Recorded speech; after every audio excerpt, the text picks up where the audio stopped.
to SIU spokesperson, Mr. Kaizer Kganyago, on this matter. Mr. Kganyago, good morning and thank you very much for your time. You know, this story is quite disturbing, but for some, it probably now explains why many deserving students weren't receiving funding. It seemed as though there were now just too many students for NSFAS to handle.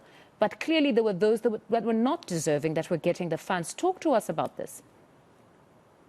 Good morning, Fundo, and good morning to your viewers. Yes, this is a very disturbing matter because when we started the investigation, which was proclaimed last year, we started the investigation and we found when we mirrored the criteria that NSFAS uses versus the applications that are there, we were in a position to then find that there are about just over 40,000 students who did not qualify to get that benefit. And that was a very disturbing matter because they have paid them an amount just above 5 billion rand. Therefore, for us, it is a very disturbing matter, and we believe that we need to get to the bottom of it. But I must hasten to say that at the present moment, we cannot say that all of it is fraudulent because we still have to go to each and every one of the 40,000 students and understand what led to what happened. Because in some instances we would see, but in many instances, we would see that they used the IDs or the salary advisors of people who are not their direct parents. Because that was just my next question, just to get clarity. Then when you say you've got these 40 students, you went through the criteria of NSFAS, and the documentation submitted to you was a bit questionable. Is it your view that perhaps NSFAS colluded with these individuals, or it's a case of these students were the ones that sought to defraud NSFAS? Yes, there are many dynamics around that, Mfundo. There might be collusion between the officials and certain people, one, but there might also be students who deliberately did that.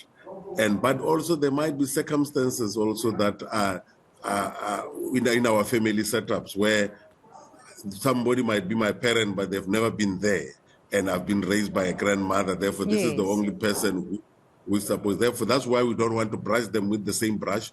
We want a situation where we interact with each and every one of the 40,000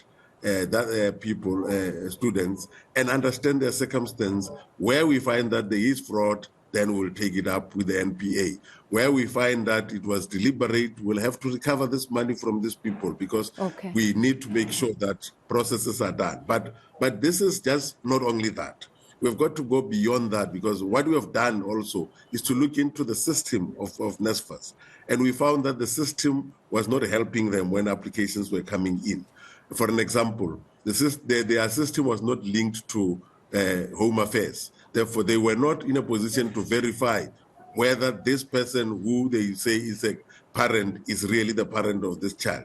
But now we have changed that. They have worked on the system. They are now linked to SARS. They are now linked to SASA. They are now linked to Home Affairs, so that when applications from now going forward come, they are in a position to make decisions that are informed.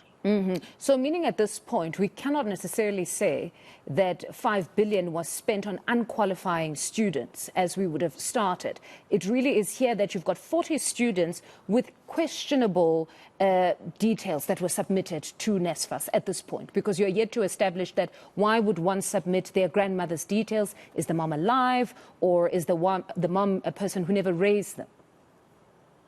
Yes, what we have identified is the 40,000, not 40,000 students plus, they do not meet the criteria. That part we have established. Therefore, we then have to understand the circumstances. That is why we said the investigation we expected to finish in 18 months, because there's still a lot of work that needs to happen where we need to go to each and every one of these 40,000 plus and to make sure that we understand their circumstance. Because we don't want a situation where we just assume that all of them are the same. But what we can say now is that they don't meet the requirement, because the requirement is saying their family must be earning less than 350,000 rand a year. All right. Mr. Kganyago, thank you very much for your time.